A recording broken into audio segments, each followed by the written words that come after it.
So hey guys, in this video I am going to explain the basic concepts of gravity and derive the gravitational acceleration on Earth, including some examples to further explain the concept of gravity. We all know that gravity was discovered by Isaac Newton in 1915, and he described it as the force, the natural pull of objects towards each other. He further said, the heavier the object, the more its force of attracting objects towards it. We all also know that this force is holding us to the planet, and when we drop something on Earth, the object is accelerated downwards because of gravity by 9.8 meters per second square. This acceleration is called gravitational acceleration. It's different on Earth and on Moon.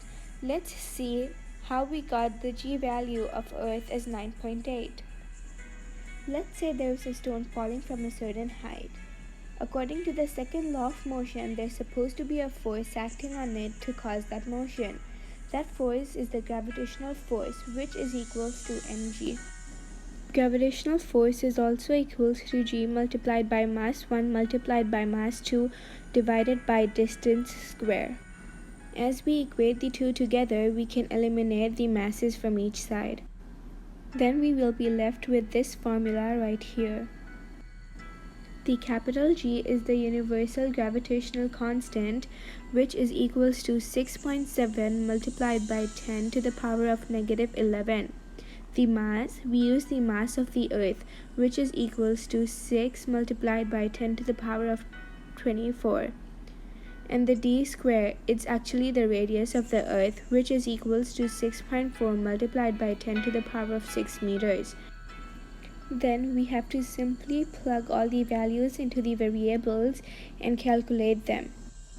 The answer we get will be approximately 9.8 meters per second square, which is the gravitational acceleration on Earth. From this formula and using the same method, we can also find the gravitational acceleration of the Moon and many other planets. Next, we are going to go through a free fall problem regarding acceleration due to gravity. So now let's go through this example problem right here. A ball is dropped from rest from a cliff.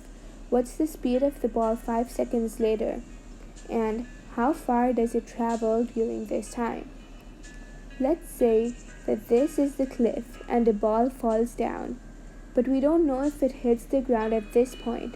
We just want to find the speed 5 seconds later, so it's important to make a list of what we have and the variable that we need to find.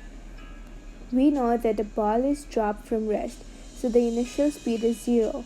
Our goal is to find the final speed. Now we know the time, it's 5 seconds, and the acceleration due to gravity, we found it's 9.8. For this problem, we can use the formula v final is equals to v initial plus acceleration multiplied by time.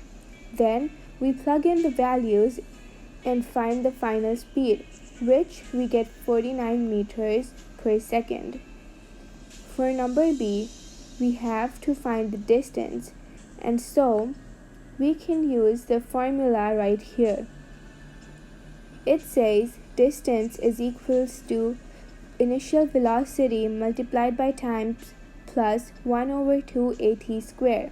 Then we substitute all the values in and get 122.5 meters, which is the distance traveled. Thanks for watching. Please like and share this video.